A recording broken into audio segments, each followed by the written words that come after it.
This seed win there para sa kanila. But of course, Jello Razon, who now has the basketball, trying to drive against two defenders numerous times. Manalang, because he knows that he's the one responsible kung bakit the way he facilitates this team, ang laking backer. He's off to a good start scoring. Really brought to this Parañaque team. It's the pace of the game that every time he gets that basketball. Check, but Galliano, Martel, finding Jello Razon on the handoff. Solis is there to meet him. Fadeaway jumper. No good. Christian Hernandez off. That's 2 points more. 9 to Coach Louis. Yung boses niya parating namamalat eh. And he knows that he needs that, especially in the... Talaga nakarely doon sa kanya. Shooter.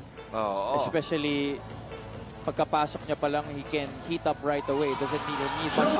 After shot, Keith Pido being forced right by John Mahari. Sarao takes it from 3 and nailed. Kita na natin doon in that last sequence. As Sydney mentioned, have their own motivations for being able to succeed here in the postseason for their respective squads. As playing with a bigger purpose. Entire game, except for that shot. And of course, won a championship as well with a him, especially in the play. He got inserted. Medyo nagkaroon na ng order itong atake ng Zamboanga. Barcuma now with the basketball, 3-point shot on the way. That's main game at 8 o'clock p.m. Razon, one dribble, pull up off the glass. That's a good play coming off the 1-18. Marcelino quickly to Adi Santos, a fake intense.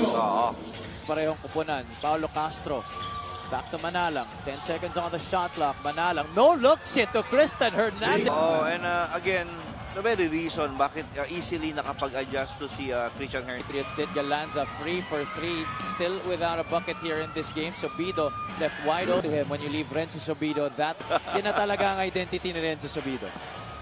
Manalang with a tough. Walang pinagkaiba yan. Parang pinakawalan mo si JC Marcelino sa kaliwa. Christian Hernandez could not finish. JC Marcelino beats Jello Razon with the basket. Lead back down to 1 for Parañaque. Manalang.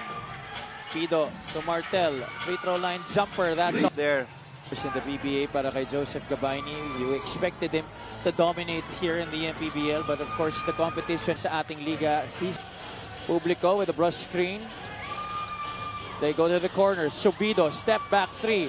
That is money! And again, now to Joshua Galliano. John sets the screen. Galliano goes for the shot. Galliano knocks 30 PBL. Basta they were here early to get some shots in practice right before their game later against the Quezon Huskers. J-Boy Solis. Rotation right back in time for J-Boy. And JC Marcelino able to score on that fast break. Sarao, hand off to Razon. Razon bumped there by Barcuma. The two former teammates going at it with each other. Joey Barcuma though got the lesser of that matchup. Yes, Javi, kasama ko nga si Philip Manalang here on the bench of Parañaque. Philip, na-mention ni Coach Mike kanina ang inyong focus on this. Turns the corner, spin to the right. Marcelino blocked by John Uduba. Solis right there for the fourth basket already. Sarao with the board. Only the first rebound in the game para kay JP Sarao. Keith Pido drops it off. Uduba gets it. Alam mo, both teams. Kenneth Alas. Closed out here by Jello Razon. Goes for the spin to the right. Kenneth Alas. Zamboanga. Or for Parañaque rather. Steal by Gabayni. Gabayni leading the break here. Gabayni will go all the way. That's now 8 points in the game for Sarao. Double team. Gives it up to Martel. Bounce pass to Oligario. Fade away jumper. High looper. Gets forward to Galanza. Gabayni sets the screen. This time it's a legal one. Galanza, fall away jumper. Finally a basket para kay Bong Galanza. Basketball. He has missed a lot of open looks in this game. Olegario through multiple defenders. Pido, short jumper, gets the bounce. Alam mo kung may... ayan, hinahanap ko si Philip Manalang. Na-insert na pala. Sarao, push shot. That's money. 5 points in the game. In this very... Being guarded by JC Marcelino. There's a double by Zamboanga. Corner shot. JR Oleg outside. And again, of JR talaga, he really was able to make a mark and establish himself. Answer on the other side for God gets the steal. What a sequence. Subido, half spin, leaves it for Marcelino. JC gets the bang and the buckets. Marcelino by the Zamboanga interior defense, but Parañaque gets another crack at it. Shot clock was not reset. 2 seconds and feet. That's it. Oh, good. Subido with the board. Forward to Barcuma. Zamboanga pushing Barcuma. Strong drive. Dipsy. Barcuma. What an amazing finish. Subido has not been able to make a basket here in the second half.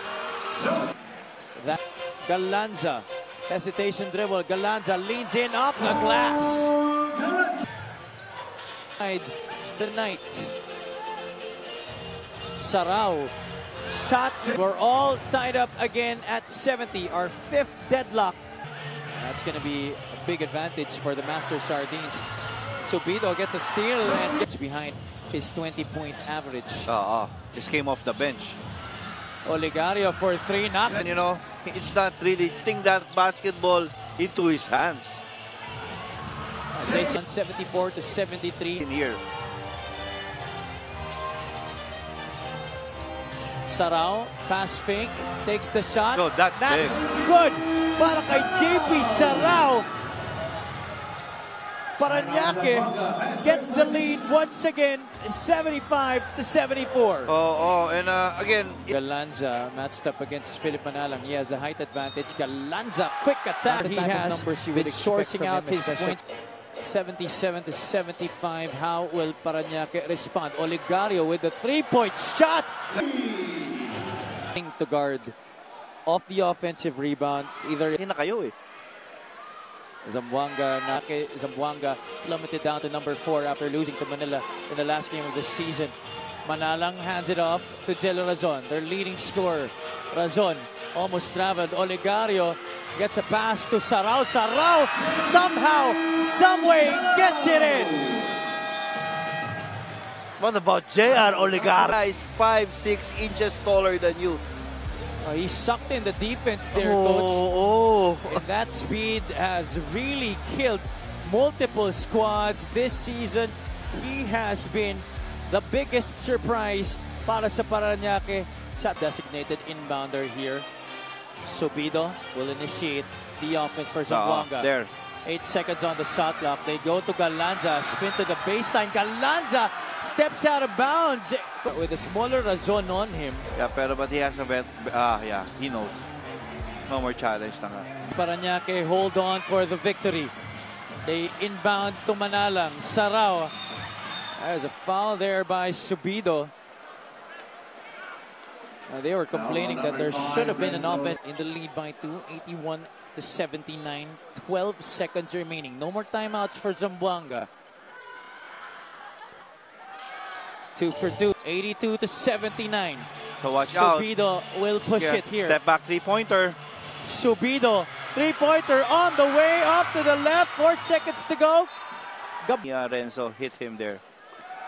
At Manalang will... Parañaque Patriots na hindi natin nagturo ng free throws dito kay JP Sarao. Ayun, tinuro ni Jamal. That's 1 out of 2 para kay JP, and Parañaque holds on to win game 1 here this series.